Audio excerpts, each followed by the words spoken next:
ස්කූටරයක් ගන්න ගෑනු උදවිය ගොඩක් වෙලාවට පාරේ යන්නේ තමන්ගේ ස්වාමියා කිව්ව විදිහට. ඔය යන්න කලින් ස්වාමියාගෙන් තමයි ට්‍රේන් වෙන්නේ. කොහොමද මේ අහලා මේක කරන්නේ? මේ තමුසේ මෙහෙමයි. වමට හැරෙනව නම් වමට සිග්නල් දානවා. දකුණට හැරෙන්න ඕන නම් දකුණට. එතකොට අනිවාර්යෙන් මේ යුවතිය ඒකමයි කරන්නේ. මෙහෙම ගියා හිතුණද වමට හැරෙන්න එවලම දැම්ම හැරුණා. අයි හස්බන්ඩ් කියලා තියෙන්නේ. හස්බන්ඩ් ඊට කලින් දාන්න කිව්වේ නෑ. වමට හැරෙනව නම් තමයි දාන්න කිව්වේ. තේරුණාද? එතකොට අර ට්‍රැක්ටර් කාරයෝම ගෙලින්ම ලයිට් කණු කඩාගෙන එළිය වතු වල. ගෑණි හැරුණා පිළිවෙලට යන. මිනිස් ජීවිත බර ගන්න කාණුවලයි දැන් වල. ඉතින් අපි ස්කූටර් යුවතියක් ගමු මේ කතාව තේරුම් ගන්න. ඔන්න ඒ දවසක ඇය එළියට බහිනවා. අර තව සමහර හස්බන්ඩ්ලා කියන මේ තමසේ මේ පාරේ අයිනෙන් යන්න එපා මිනිස්සු හැප්පෙනවා යනවා මැද්දේදී. කෙලින්ම අර සුදු ඉරදිගේ තමයි අරේ ඇම්බියුලන්ස් බව හෝන් ගහනවා. ඇම්බියුලන්ස් වඩාගෙන යන්නේ. ඉරදිගේ තමයි. ආයේ ඉතින් මේවා මෙහෙම නොවන අයත් ඉන්නවා ඈ.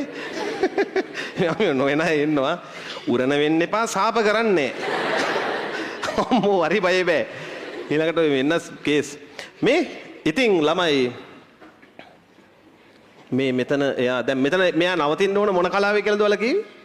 අනෝනනේ අග ප්ලාස්ටික් විභාජනයේ අග ස්කූටර්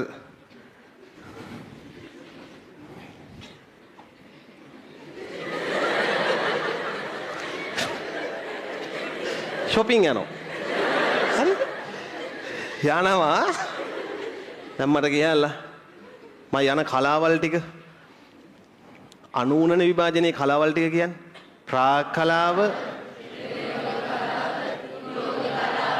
වියෝග කලාව, අන්ධ කලාව, ප්ලාස්ටික් විභාජනයේ. ඒක හරියට නිකන් මේ පාරේ තියෙන කහිරක් වගේ. කහිරකදී නවත්තන්නේ කහිර මැදද? නෑ. ඒක කියලා දෙන්න ඕනේ. කහිරේ අවසානයේදී නවත්තන්නේ පැනලාද නවත්තන්නේ? නෑ ඊට කලින් එපැයි නතර වෙන්නේ. අපි අවශ්‍ය ඕන තරම් දැකලා තියෙනවා මේ. දැන් යන් ප්‍රාග් කලාව, පෙරයෝග කලාව, කලාව, අන්ත කලාව, ප්ලාස්ටික් විභාජනයේදී නතර වෙන්න ඕන හරිනම් අපි නතර වෙනවද? නෑ.